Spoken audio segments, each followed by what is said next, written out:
Добрый день, друзья! Я Владимир Козловских. Это канал «Золото, валюта, богатство». В предыдущих двух частях этого ролика мы с вами посмотрели нефть в долларе и в золоте. С начала ее организованной торговли в 1858 году по 70-е годы 20 века, когда доллар отвязали от золота. То есть фактически до периода, когда доллар перестал быть настоящими деньгами в экономическом понимании этого термина. Также мы с вами в предыдущих двух частях мы с вами убедились, что так же, как и для недвижимости, как и для золота, если деньгами в инвестиционных и спекулятивных операциях считать не доллар, а золото, то тогда прибыль от них увеличивается кратно. В этой третьей части мы продолжим рассмотрение нефти в золоте и долларе до наших дней. А также мы и дальше на этих данных продолжим наш виртуальный эксперимент с тем, что выгоднее считать деньгами, доллар или золото. И увидим, что в случае с нефтью, если деньгами считать золото, то прибыль в общей сложности вырастает более чем в 10 раз. Как обычно, справа, вот здесь, это более привычный публике график нефти VTI в долларе США. А слева это тоже график нефти VTI, но только слева он в традиционных, то есть настоящих деньгах. Слева это график нефти в золоте. Вот это. Мы с вами из двух прошлых роликов помним, что впервые технически значимые отклонения динамики нефти в долларе и золоте начались со второй половины 20-х. Вот примерно вот отсюда. Вот с этого места. Тогда была первая почти двукратная девальвация доллара к золоту. И до начала 70-х годов физическим лицам и компаниям в Штатах владение монетарным золотом было запрещено под страхом уголовной ответственности. И теперь мы можем четко назвать причину так называемого роста нефти с начала 70-х, то есть вот отсюда, вот с этого места. Это никакой не рост нефти на самом деле, это просто девальвация доллара к золоту. Ничего другого здесь нет. Давайте еще раз глянем на график нефти в золоте. Мы совершенно видим, что падение цен нефти в золоте, а вместе с ним и падение реального платежеспособного спроса происходит с первой половины нулевых. Вот отсюда. И по настоящее время. Вот это падение. И эквивалентно падению с начала 20-х по начало 30-х годов. Вот. Примерно такая же картинка. Даже по длительности совпадает. И по амплитуде. Под реальным платежеспособным спросом я понимаю экономически поддержанную реальными доходами способность приобретать товар, в данном случае нефть, за собственные средства, а не за заемные кредитные деньги. Причем обратите внимание, что, как и в начале 30-х, вот он, реальный платежный спрос, обеспеченный реальными доходами, упал ниже минимумов 1860 и начала 890-х годов, то есть ниже вот этого минимума, так и в начале 20-х годов, но уже 21 века, цены нефти в золоте, а вместе с ними и реальный платежеспособный спрос, упали даже ниже минимума 20-30-х, вот здесь вот, 20 века, и ниже всех минимумов 19 века, то есть ниже вот этого места. Вот она. То есть нефть, а вместе с ней и реальный платежный спрос в 2020 году показали новый минимум за 150 лет. И сейчас реальные цены на нефть в золоте, то есть в реальных настоящих деньгах, находятся на уровне 880-х, 900-х годов, то есть примерно вот на этом уровне, и ниже уровня 1970-х, 1990-х годов. Вот он этот период, 70-е и 90-е годы. То есть, во-первых, возникает предположение, что мы уже давно столкнулись с кризисом по масштабам как минимум не меньшим, чем в 30-х годах прошлого века. А с учетом того, что цена показала минимум за 150 лет, мы имеем дело с событиями масштаба как минимум 200-300 лет. Во-вторых, законным становится предположение, что этот кризис реального платежеспособного спроса, поддержанного собственными доходами, идет уже давно. Если смотреть по аналогии с 30-ми годами прошлого века, то есть вот с этим периодом, то спад, с которым мы сейчас столкнулись, если смотреть на него через цены нефти в настоящих деньгах, начался в середине нулевых. Вот где начало кризиса. Кстати, кредитная задолженность публики, компаний и государств начала быстро расти именно тогда. В конце десятых, начале 20-х, в конце 2010-х, начале 2020-х этот кризис платежеспособного спроса как минимум подходил к своей первой нижней точке. В ней в прошлом веке он находился все 30-е, то есть вот это вот все время,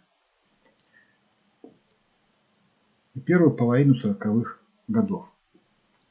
И в-третьих, если подходить к картинке технически, то как минимум с начала прошлого 20 века мы имеем понижающийся тренд реального платежеспособного спроса. Вот он. С начала века, то есть вот это классическая картинка понижающегося тренда. Не очень сильно понижающегося, но понижающегося. Нечто похожее мы с вами увидим, когда будем смотреть Доу Джонса. Предварительно упрощенно это можно посмотреть в моей публикации на Дзене. Мировая война 90-х сдвинулась на сейчас. Экономическое доказательство. Ссылка на публикацию под этим видео в его описании. То есть, если смотреть на состояние экономики не в постоянно обесценивающейся денежной единице, то есть не в долларе, а в настоящих деньгах, то развивающийся сейчас кризис начался не в 2020 году, то есть не вот здесь. И даже не в 2008, то есть не вот здесь. А остановка развития и спад начались в 2005-2006 годах, то есть вот примерно вот здесь. Так же, как обычно, как было сказано раньше, мы можем высказать предположение, что мир столкнулся с проблемой гораздо большего масштаба, чем простое повторение кризиса 30-х годов. Быстро глянем фундаментальную подоплеку этого утверждения. Чтобы сильно не усложнять, я не буду рисовать формулы и заниматься точным экономическим описанием и доказательством, а просто приведу интерпретацию полученных результатов на понятном языке здравого смысла. Это будет нескольким упрощением, но все равно позволит нам оценить масштабы тенденций и их реальные объективные причины, а не болтовню о ставках, правильной эмиссии и валютных зонах. На самом деле, все это только следствие совершенно материальных и объективных экономических процессов и законов. Первый максимум нефти в 859 году – это примерно 0,75 унций за баррель. Ну, примерно вот здесь вот. Это первая схватка традиционных углеводородов с зеленой энергетикой. В это время нефть входила в хозяйственный оборот только в виде керосина для освещения, производство которого было изобретено в начале 50-х годов, ну где-то вот здесь вот, еще до начала графика. В начале 50-х годов 19 века. Основным конкурентом на этом этапе были зеленые биоисточники света, восковые свечи. Максимум 0,75 унции, вот здесь вот, который был, за баррель, определялся конкурирующей ценой за условную эквивалентную единицу освещения зеленых источников. Примерно в 30 раз более низкий минимум нефти, около 0,23 унций за баррель, вот здесь вот, в 1861 году, показал потенциал конкурентоспособности нефти. Так нефть начала убивать зеленое освещение тех времен. Напомню, что ветряные мельницы и парусники к этому времени уже около 50-60 лет убивала паровая машина на угле. Я специально проговариваю продолжительность периодов для того, чтобы вы примерно представляли себе масштаб времени процессов смены одной техноэнергетической эпохи на другую. Предел конкурентоспособности зеленой энергетики того времени, исходя из графика нефти, по всей видимости, можно примерно обозначить где-то в диапазоне 0,2-0,4 унции за баррель. То есть примерно вот здесь. Вот в этом диапазоне. Где-то вот так. С точки зрения экономических характеристик, свеча, парус и ветряная мельница примерно эквивалентны современным солнечным батареям и ветрякам. И, кстати, если посчитать правильно все издержки, то реальная полная себестоимость энергии от этих источников и будет примерно как минимум в 4, 6, 8 раз дороже, чем из традиционных углеводородов. То есть старая энергетика в новом зеленом изводе, как и 170 лет назад, может выступать ограничителем для долгосрочных тенденций нефти в десятки лет на уровне 0,2-0,4 унции за баррель.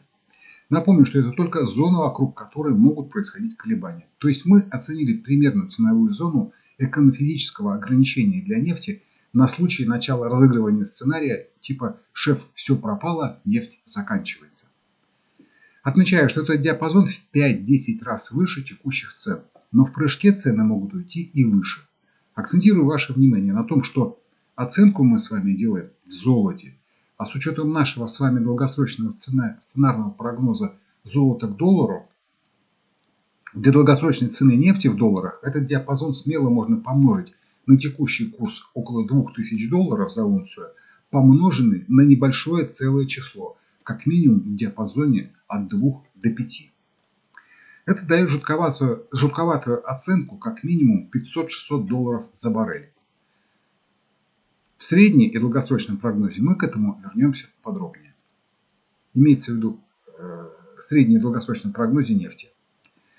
И в дальнейшем на примере газа для Европы, Британии и Дальнего Востока мы с вами увидим, что это не беспочвенные оценки, пол-потолок, а реальность, которая уже происходит. Подчеркиваю, что сейчас мы с вами не делаем оценок по времени. И ни в коем случае нельзя воспринимать это как прогноз на ближайшее время. Долгосрочные и среднесрочные прогнозы мы сделаем позже. Сейчас мы определяем только возможные потенциальные экономические масштабы движения и определяем их причины и границы. В начале 60-х годов 19 века, примерно вот здесь, в России, а через 15-20 лет, в 70-х, 80-х, вот здесь примерно, и в остальном мире в качестве источника освещения начал входить газгольдерный газ, получаемый из угля. Акцентирую, Россия была первой в применении газгольдерного газа для освещения. Этот газгольдерный газ сильно подпортил кайф нефтяному керосину. А с другой стороны, он позволил на падение нефти, вот здесь вот на этом падении, организовать игру в понижение и монополизацию добычи нефти, по крайней мере в Штатах.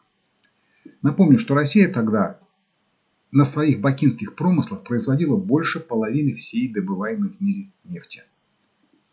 Что, в общем-то, и послужило реальной причиной Крымской войны. То есть это была борьба за бакинскую нефть.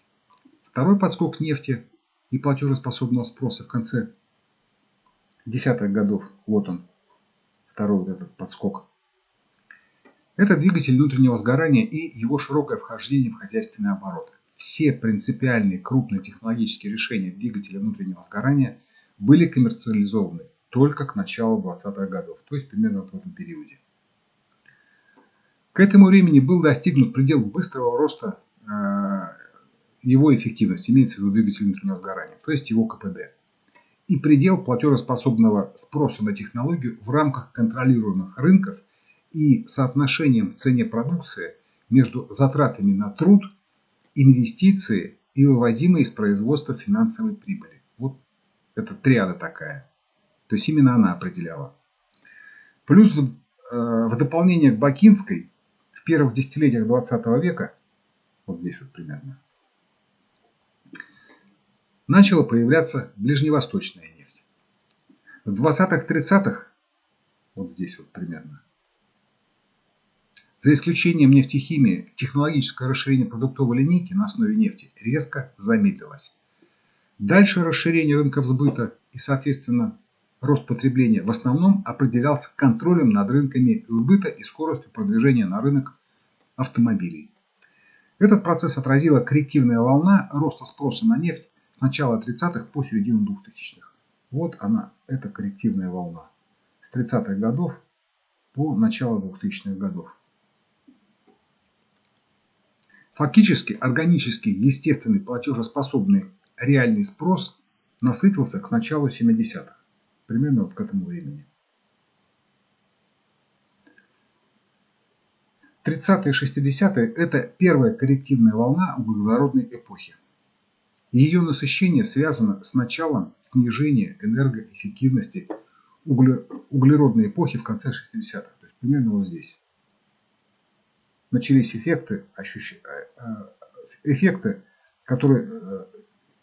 ощущаться эффекты удорожания добычи.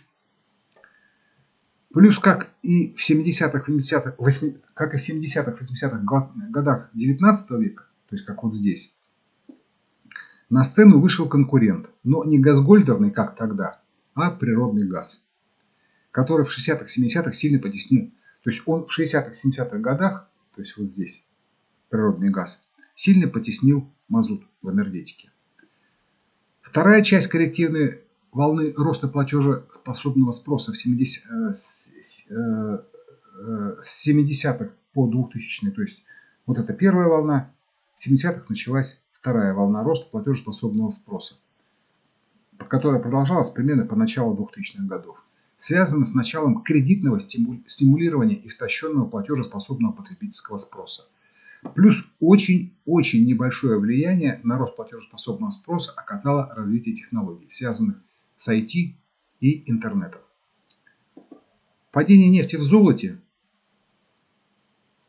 с первой половины или середины 2000-х, вот примерно вот отсюда, в первую очередь было связано с тем, что развитие IT-технологий не привело к реальному росту настоящей производительности труда, а значит и к органичному росту платежеспособного спроса. Также к этому времени платежеспособный спрос был сильно подорван его кредитной накачкой с конца 70-х годов, то есть вот примерно вот отсюда, и накопившимся вследствие этого у потребителей долгами. Плюс в 2000-х, вот здесь примерно, на рынок вышел дополнительный продукт – сланцевый нефть и газ. А чуть позже на рынок также начала оказывать влияние щедро субсидируемая зеленая энергетика. Заметьте, все это субсидирование – это заемные средства. То есть Запад вкладывался в зеленую энергетику на заемные средства. В реальности они никогда возвращены не будут, а спишутся через девальвацию, то есть через инфляцию. Именно оценку ее масштабов мы видели с вами в долгосрочном прогнозе падения доллара к золоту. В начале 2000-х, вот здесь вот, схема с дополнительным предложением сланцевой нефти на фоне истощенного спроса сработала, как и три предыдущих раза в 1860-х, вот здесь вот, в 1920-х и в 1970-х. Но сейчас есть очень существенное отличие от предыдущих трех раз.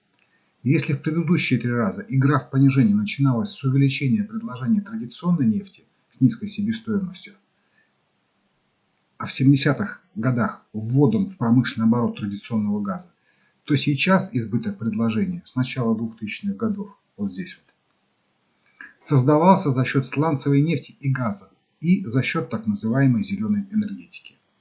Но, как мы уже отмечали ранее, физико-экономическим аналогом современных зеленых технологий являются парус, свеча, мельница и органические газгольдеры XIX века. Как мы оценили ранее, приемлемый для них уровень цен на энергию в форме барреля нефти в середине XIX века, то есть вот здесь, это примерно 0,2-0,4 унции за баррель. Примерно вот в этом месте. Может быть, сейчас может быть чуть ниже, но несущественно. Сейчас рассчитываемая для них себестоимость временно ниже Но это обеспечивается тем, что подавляющее количество комплектующих для этих технологий поступает на основе неэквивалентного обмена из стран Азии, в основном из Китая, густо использующего традиционный дешевый уголь. Но даже в этой ситуации себестоимость зеленой энергетики такова, что без субсидий она не жизнеспособна. Аналогичнее со сланцевой нефтью и газом. Их физико-экономическая себестоимость объективно выше традиционных источников примерно в 1,5–3 раза. Это связано с абсолютно объективными законами физики. И манипулированием процентными ставками и менеджментом это не преодолевается никак. Если оценивать порог рентабельности производства традиционной нефти как область нижней поддержки цен за последние 150 лет, то есть примерно как вот это вот место. То есть вот этот диапазон примерно 4,5 унции, то есть вот это вот место. То есть, исходя из физико-экономических оценок, долгосрочная реальная себестоимость альтернативных трудноизвлекаемых нефти и газа оценочно находится трудноизвлекаемые это именно сланцевые источники, они являются трудноизвлекаемыми, то есть в такой профессиональной трактовке. То для них, для трудноизвлекаемых, область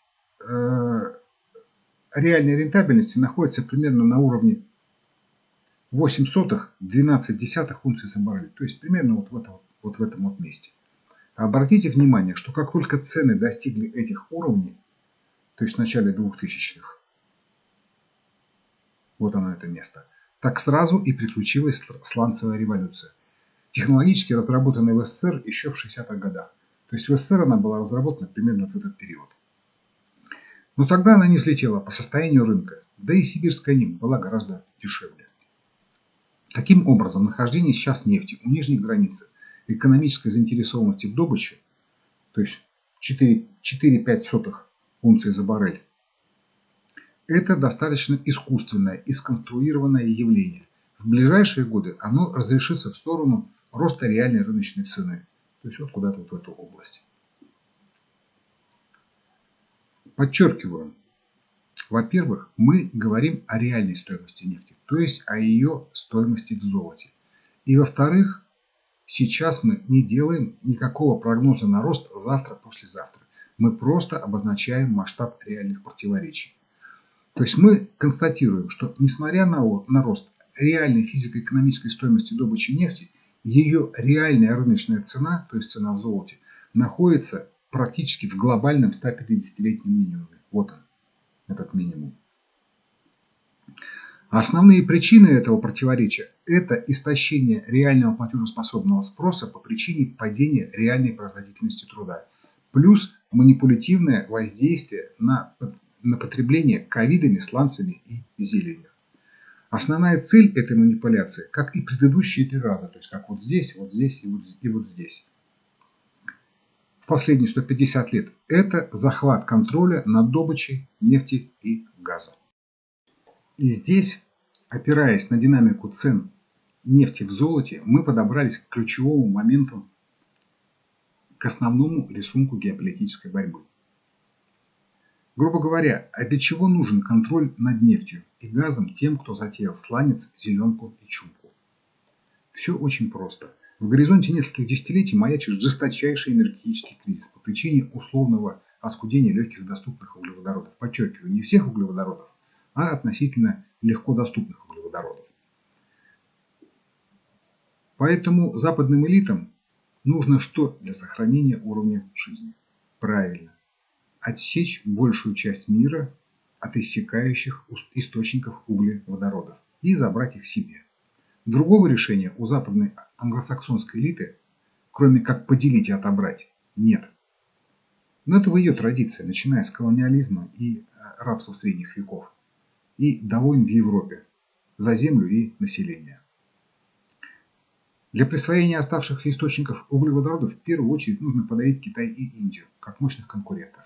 Байки про подъем Западом Индии или еще кого-то вместо Китая я отметаю как детский лепет.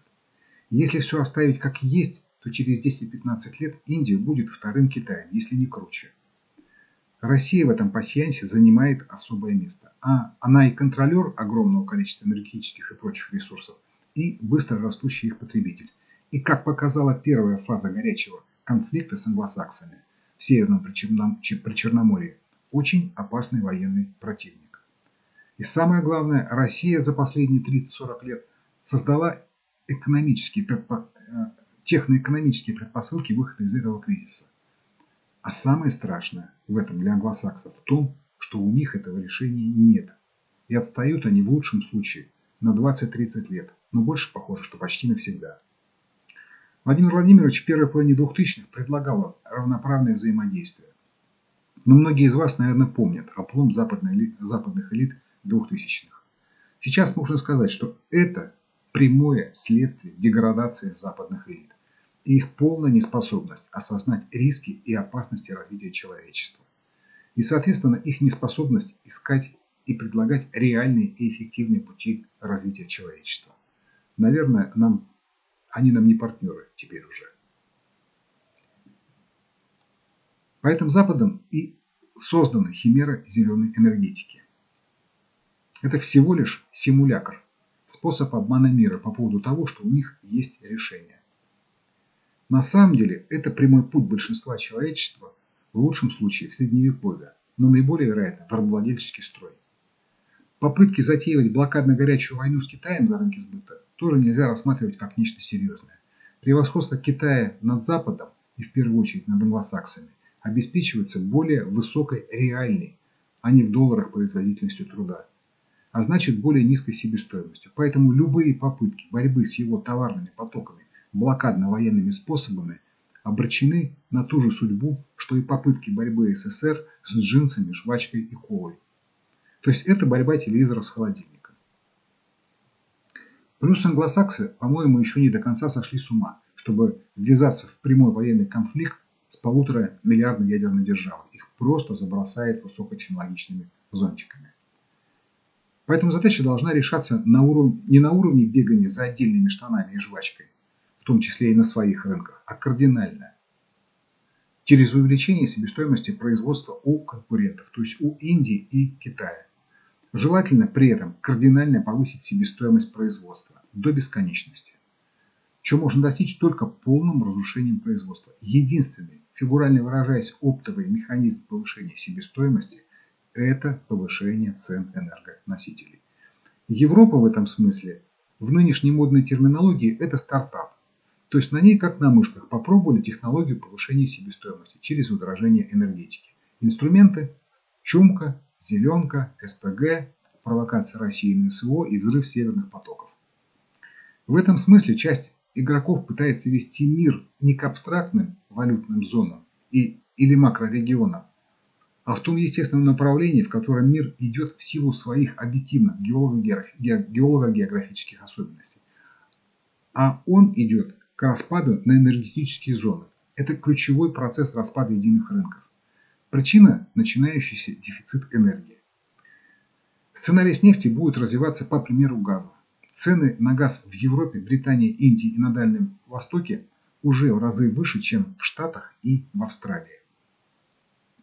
Аналогичный процесс будет происходить и с нефтью. То есть дифференциация по цвету штанов, или иными словами по названию цивилизации денежных фантиков, ну или зон валютных, будет означать не исповедуемые ценности, а банальную доступность и стоимость энергии. Этот вывод не противоречит глубокомысленным экономическим и политологическим теориям. Они являются описанием форм этого процесса, но только форм. А его общее направление и структура развития определяются чисто физико-экономическими законами. Поэтому наиболее вероятно, что основная активность англосаксов будет направлена не на контроль товарных потоков Китая и Индии, а на организацию желательно управляемой и контролируемой энергетической блокады.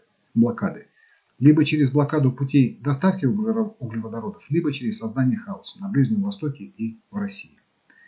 Еще раз повторюсь, Европа и Венесуэла с Ираном в этом смысле лабораторные технологии. Европа как потребитель, а Венесуэла и Иран как производители. Теперь технологию контроля добычи пытаются применить к России и всему Ближнему Востоку. А технологии повышения цен и ограничения потребления начали пытаться применять Китаю и Индию. Но всю игру ломает Россия с нашей переориентацией на восток. Решение контроля поставок энергоносителей в Европу, Индию и Китай аналогично морской блокаде штатами Японии в преддверии и во время Второй мировой. В этом смысле АУКУС не нападательная организация, а в первую очередь охранник кладовки под названием Австралия. И во вторую очередь это пиратско-диверсионный инструмент в плане морских путей поставки энергоносителей на восток. Япония и Южная Корея в этой схеме нужны для блокировки поставок энергоносителей по Северному морскому пути. Дефицит энергоресурсов должен накалить отношения Китая с Индией и в идеале англосаксонских проектировщиков должен привести к большой войне между ними. По этому западному сценарию под этой войной будут объективные основания. Не мифические ценности или контроль 100 лет никому не нужных горных кряжей Гималаев, а борьба за энергию.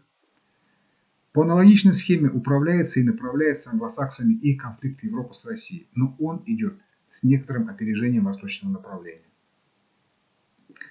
Ключевым незадавшимся звеном во всей этой схеме является Россия, которая никак не сдается, а совсем наоборот побеждает в СВО. Россия – ключ ко всей этой схеме, и без нее, не контролируя север и российский энергетический потенциал, невозможно организовать полноценную энергетическую блокаду Европы, Индии и Дальнего Востока. Плюс Россия в последние 10 лет в взаимодействии с Китаем и Индией так усиливалась на нефтяном Ближнем Востоке, что вообще ставит под сомнение возможность его возврата под полный контроль англосаксов. Поэтому наиболее вероятная цель англосаксов – полная хаотизация Ближнего Востока. Может быть, даже через локальную ядерную войну. Она как минимум на несколько десятков лет заблокирует добычу. Тогда по замыслу англосаксов эта нефть достанется им как геополитическим победителям. Но опять мешает всему этому согласованные действия лидеров БРИКС, и в первую очередь России, Китая и Индии. В этом контексте нападение Хамас больше похоже на провокацию с поджогом Рейхстага в Германии, якобы коммунистами в 30-х годах прошлого века, или на мутную атаку на башню-близнецы в Нью-Йорке 11 сентября 2001 года. Я не пытаюсь сейчас строить полноценный сценарный анализ и критерии его реализации. У нас сейчас другая цель. Я просто показываю то, каким преимуществом нас привели анализ нефти в золоте. Получить аналогичные выводы, изучая нефть в долларовом выражении, невозможно. На самом деле сценарные гипотезы, озвученные чуть ранее, были получены мной в начале нулевых. Сначала именно на основе долларовой динамики рынков. Но они не были настолько просты, логичны и настолько доказательны. Например, посмотрите сами на правый график, который в долларах. Вот он. Навертеть вокруг него можно много каких предположений. Хотя, как мы только что выяснили, он отличается от настоящего графика, то есть от динамики нефти в золоте, только инфляцией. Но прийти к этому выводу можно только на основе обоих этих графиков и графики девальвации доллара к золоту. Что еще интересного мы можем вытащить из графика нефти в золоте? Обратите внимание, что последние 120-150 лет, вот этот период, цена нефти в золоте преимущественно находилась в узком диапазоне, примерно от 0,4-0,5, от 4,5 унции за баррель до примерно 0,08 унции за баррель. То есть почти 150 лет цена в золоте, не считая пары выбросов, то есть в начале 20-х годов и в нулевых, колебалась в золоте не более чем в 2 раза. В дальнейшем нечто примерно похожее мы увидим на других товарах. Поверьте пока на слово. В них либо постепенное падение цены в золоте, либо примерно похожая картина. Другими словами, это дополнительное доказательство озвученной ранее гипотезы о том, что золото – это наиболее простой, консервативный и эффективный способ борьбы с долгосрочной инфляцией. Подчеркиваю слово долгосрочная инфляция. Потому что локально на горизонте 10-15 лет цена может колебаться в несколько раз. Ну, например, как это было в период с середины 90-х по середину 2000-х. То есть она подросла примерно в 2-2,5 раза в золоте. Обращаясь к долларовому графику нефти, то есть цены в долларах в этот период, мы видим, что находясь в этот период, например, в долларах, мы бы получили кратно худший результат по сравнению с золотом. Вот он, этот результат. В плане пассивного сохранения покупательной способности наших накоплений. Но вернемся опять к нашим активным операциям и к алгоритму увеличения их эффективности. Мы остановились в наших операциях во второй предыдущей части ролика, где-то в 80-х, 90-х годах, вот здесь вот. Для того, чтобы убедиться в еще одном очень важном с точки зрения практики преимуществе золотого отображения, посмотрим на наши графики поближе. На промежуток примерно с начала 70-х по настоящее время. Сейчас мы их вот так вот сожмем. Так вот.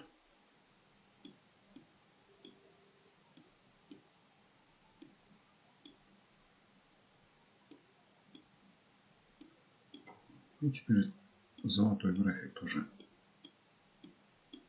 сожмем.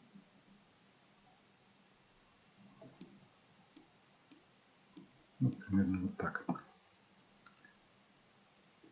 Так выглядят наши графики нефти в золотом и долларовом отображении за последние 50 лет. Мы остановились в наших операциях где-то вот здесь, в начале 80-х годов. Вот здесь вот и вот здесь.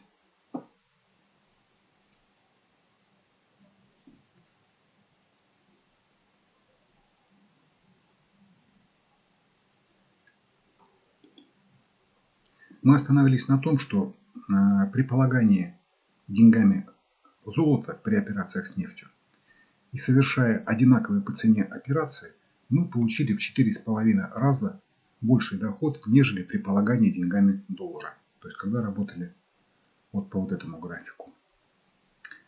Если подзабыли или не смотрели, гляньте первую и вторую части этого ролика. Ссылка на эти части сейчас на экране и под этим роликом в его описании. Ключевой идеей при этом было следующее. Мы предположили, что истинный тренд и реальная экономика определяются в отображении в золоте. А тенденции в долларе, поскольку он более слабая валюта, чем золото, отражает в основном инфляцию доллара по отношению к золоту. Поэтому основная стратегия с собственными деньгами: мы вкладываемся в тенденцию, если она определяется в золоте. Вопрос определения тенденции, то есть технический фундаментальный анализ, мы пока оставляем за скобками. То есть мы пока на этом не концентрируемся. Но если при отсутствии тенденции в золотом отображении идентифицируется тренд в долларе или в иной фиатной валюте, то есть как вот здесь, например, то мы открываем позицию в инструменте по его валютному графику за счет кредитных средств в этой валюте. Естественно, что при этом прогноз скорости тренда в этой фиатной валюте должен быть выше уровня кредитной ставки в этой валюте. То есть темп обесценивания валюты должен быть выше, чем кредитная ставка по этой валюте. Обесценивание имеется в виду к золоту. Обращаемся опять к фрагменту с начала 80-х по конец 90-х. Вот этот фрагмент нас интересует. Вот этот вот и вот этот вот. На обоих графиках. Мы сейчас смотрим на график в годовых свечах, но свойства, о которых мы говорим, действуют во всех масштабах, вплоть до минутных графиков.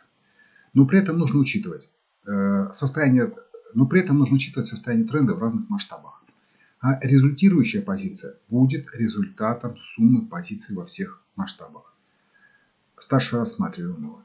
Например, так как мы это делали при определении суммарной позиции золото-рубль и золото-доллар в роликах «Золото-доллар-рубль. Объединенный состав портфеля» в августе 2023 года и «Золото-доллар-рубль. Управление золото-доллар. Август 2023». Ссылка на эти ролики сейчас на экране и под этим видео в его описании. В ситуации 80-х, 90-х Нас интересует разница в поведении нефти в золоте и в долларе при переходе от коррективного движения вот этого и вот этого к росту двухтысячных. То есть здесь вот так, ну здесь менее выражено. В зависимости от применяемой системы анализа, для этих фрагментов в годовом масштабе можно выделить несколько рабочих критериев начала тренда. Мы выберем наиболее консервативный, то есть наименее рискованный, но как компенсация риска с меньшей потенциальной доходностью. Но самое главное, этот критерий начала тренда в этом случае присутствует на обоих графиках. То есть мы можем сохранить, как бы скажем так, одинаковость логики поведения, поскольку он присутствует и на одном графике, и на другом. Таким критерием является пробой вверх максимума 90-го года. Вот он на графике в золоте, максимум 90-го года. Вот он на графике нефти в долларе. В долларовом отображении есть еще один критерий. Пробой максимума 2000 года. Вот этот вот пробой вверх. Но в данном случае, как вы сейчас увидите, с точки зрения самого принципа, это не очень важно. Обращаемся к графикам и смотрим на выполнение этого критерия. Голушка.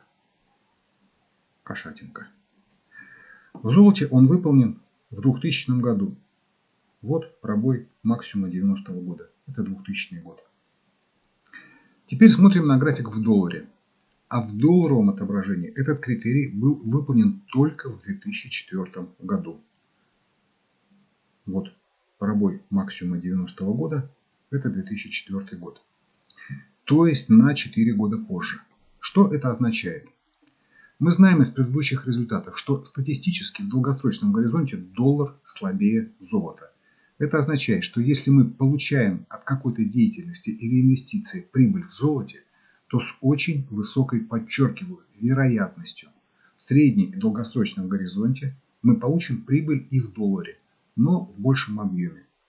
Прибыль, конечно же, будет та же самая, а больше будет только ее относительное численное выражение в долларах. И, соответственно, будет как бы выше доходность в долларах. Но это только кажущееся увеличение. Оно появляется только от того, что для измерения цены актива мы используем менее качественные, чем золото, деньги. В натуральном выражении, то есть в булках, бутылках и шапках, конечно же, это будет одна и та же прибыль. Но за счет инфляции доллара в нем она будет выглядеть больше, чем в золоте или булках. Подчеркиваю, не будет больше, а будет выглядеть больше. Это очень похоже на утверждение удава из советского мультфильма о том, что в попугаях он гораздо длиннее, чем в слоненках или в мартышках. Таким образом, для конца 90-х мы сталкиваемся с ситуацией, что в золоте растущий тренд начался на 4 года раньше. Реализация условия начала тенденции в золоте означает, что мы можем принимать решения об инвестировании собственных средств. Подчеркиваю, именно собственных средств. Дальше, если тенденция будет поддержана в долларовом отображении, а это произошло в 2004 году, вот здесь вот, мы могли рассматривать варианты дополнительного увеличения позиций за счет привлечения кредитных средств в долларах, который, как вы помните, в начале 2000-х падал к золоту стремительным домкратом. Поскольку мы смотрим на рынок в годовом масштабе, то речь могла идти не только об инвестиции непосредственно в нефть, как товар, а и об инвестициях в производство нефти. То есть мы могли рассматривать возможность прямых инвестиций.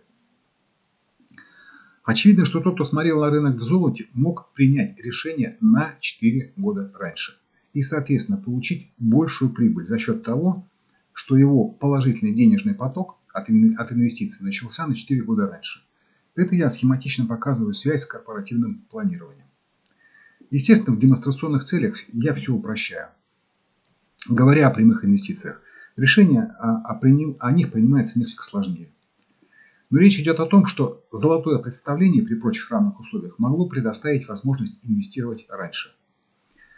С учетом того, что мы идентифицируем тренд в более сильной, чем доллар валюте, и, соответственно, риск у нас меньше. Потому что в случае идентификации тенденции в более сильной валюте, вероятность ее последующей реализации, имеется в виду тенденции в более слабой валюте, то есть в валюте выручки проекта, становится более высокой. Точное физико-экономическое доказательство этого утверждения достаточно сложное, поэтому я не буду вас им мучить. Но интуитивно у вас поэтому, интуитивно, по вашему жизненному опыту, это не должно восприниматься достаточно легко. Например, если вернуться к динамике рынка в последний год-полтора, то рубль достаточно сильно падал к доллару. И утверждение о том, что если в этот период что-то росло в долларе, то в рубле оно росло и подавно, не вызовет у вас удивления. Аналогично с долларом и золотом, но только в этом случае золото играет роль более сильной валюты, а доллар роль более слабой. В бесчисленный раз особо подчеркиваю, мы с вами не утверждаем, что золото супер-пупер самый сильный актив. Нет, мы просто говорим, что это более качественная валюта по сравнению с фиатом.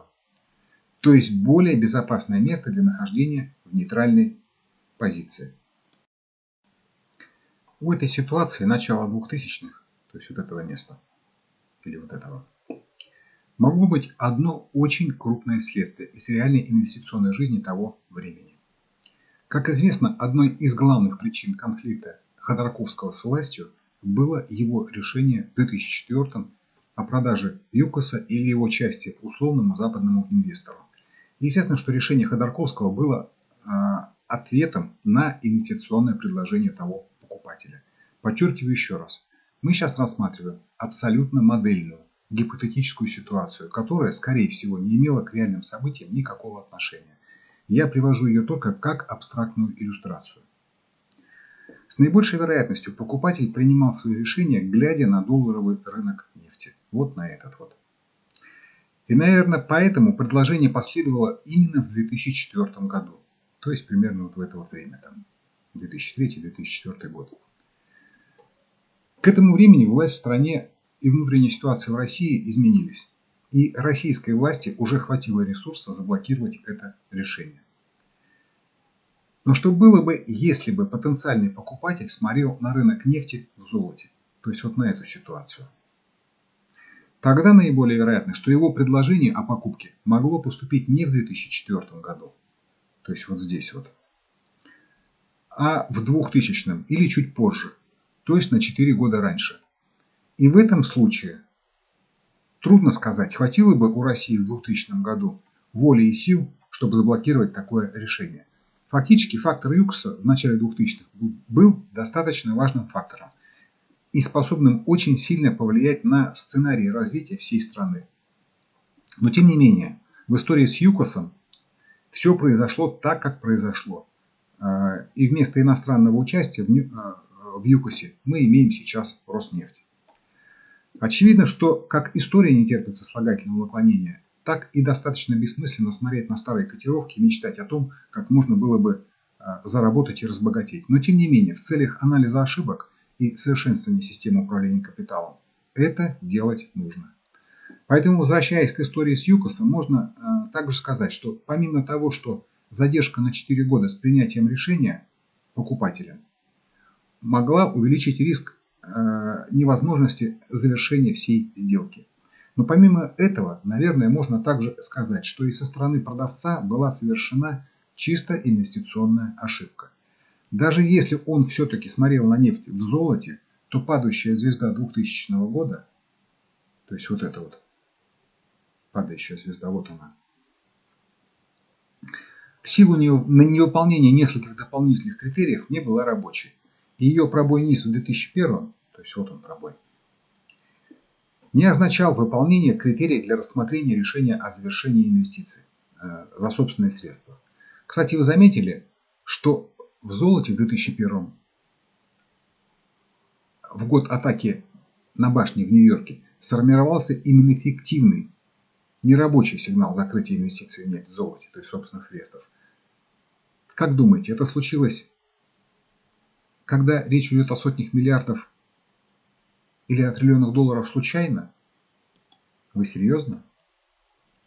Ну а если продавцы ЮКОСа мыслили в долларах, что более вероятно, то тогда как мы только что выяснили, именно в 2004 году, когда они принимали решение о продаже, был реализован критерий увеличения вероятности долгосрочного роста нефти в долларах. И это означало, что в этот момент нужно было принимать решение не продавать долю в собственности, а долгосрочно ее наращивать, в том числе и за счет привлечения долларовых кредитов. То есть, исходя из поведения рынка нефти, ЮКОСу тогда наиболее вероятно нужно было бы не продаваться, а заниматься поглощениями и привлечением заемного доллара финансирования, так как в последующем, например, поступила Роснефть. Хочу особо подчеркнуть, что все, что мы сейчас проделали, очень сильно смахивает на игру на старых данных. Именно этим занимается большинство критиков правительства и Центрального банка. Сравнивая их действия в реальных условиях той неопределенности, в которых они происходили, с идеальной стратегией, которую всегда можно нарисовать по уже реализовавшимся данным, находясь в комфортных условиях диванного созерцания прошлого. Я использовал пример ЮКОСа не с целью критики или показа собственной крутости, а чисто в демонстрационных целях. На самом деле ситуация там должна была напоминать взаимоотношения Рокфеллеров и Ротшильдов в XIX веке во времена монополизации нефтянки в Штатах. И тем более, что для стратегических инвестиционных решений, где инвестиционный горизонт минимум 10-15 лет, наиболее подходит анализ не в годовых, а в десятилетних свечах и в 2,5-летнем масштабе, если речь идет о тактике реализации инвестиционной стратегии. Но к этому вопросу мы с вами вернемся в следующих роликах, когда будем делать долгосрочный сценарный прогноз по нефти. А сейчас на примере нефти вернемся к анализу тех преимуществ, которые дают анализ рынков и в золоте, и в фиате одновременно. Движемся по рынку дальше вправо.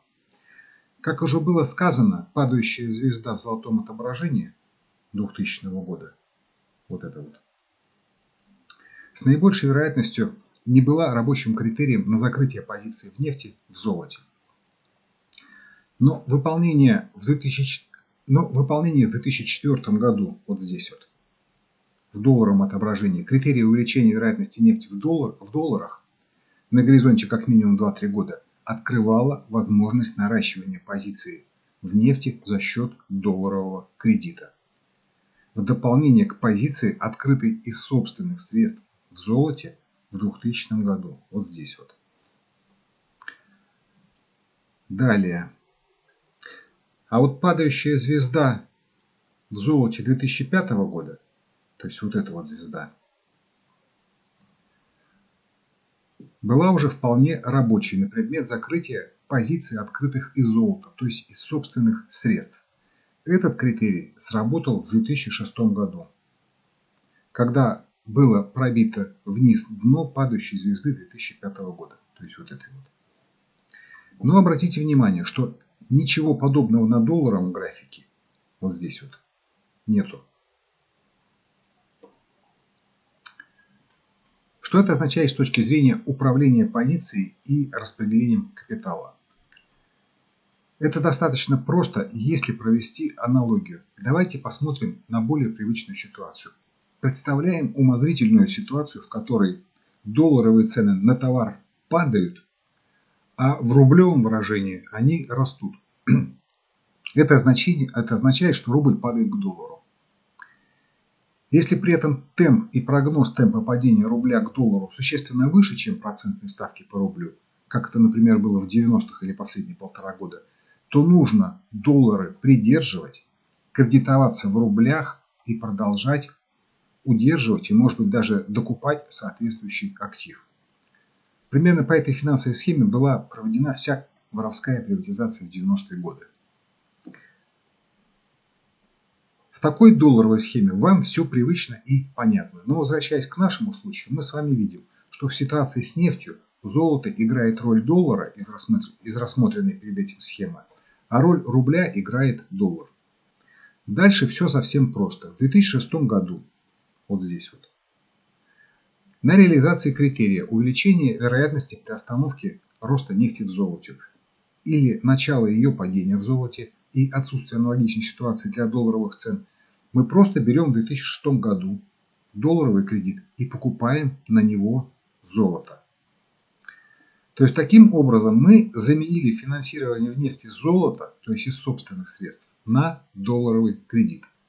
И после этого находимся в деньгах, то есть в золоте и нефти, позиция в которой теперь уже профинансирована долларовым кредитом. Дальше смотрите. Чтобы была релевантность, мы полагаем, что оба игрока дальше смотрят на долларовый график и ведут себя одинаково. То есть, дальше это начиная с 2006 года. Единственное, что их отличает, это разное время открытия позиции. Тот, кто считает деньгами золото, смотрел на график в золоте, открывал позицию по графику в золоте в 2000 году. То есть вот здесь. В 2000 году это было реализовано примерно в середине года. То есть будем полагать, что и в долларовых ценах это примерно середина года. То есть если посмотреть на долларовый график, то это примерно $30 за унцию. Вот примерно вот здесь была открыта позиция через золотой график. Второй же участник автопробега, который деньгами считает доллар, покупался тоже на пробое максимума 90-го года, то есть вот этого. Но на его графике это выше. Это примерно $40. То есть вот здесь, если брать, то есть по ценам середины,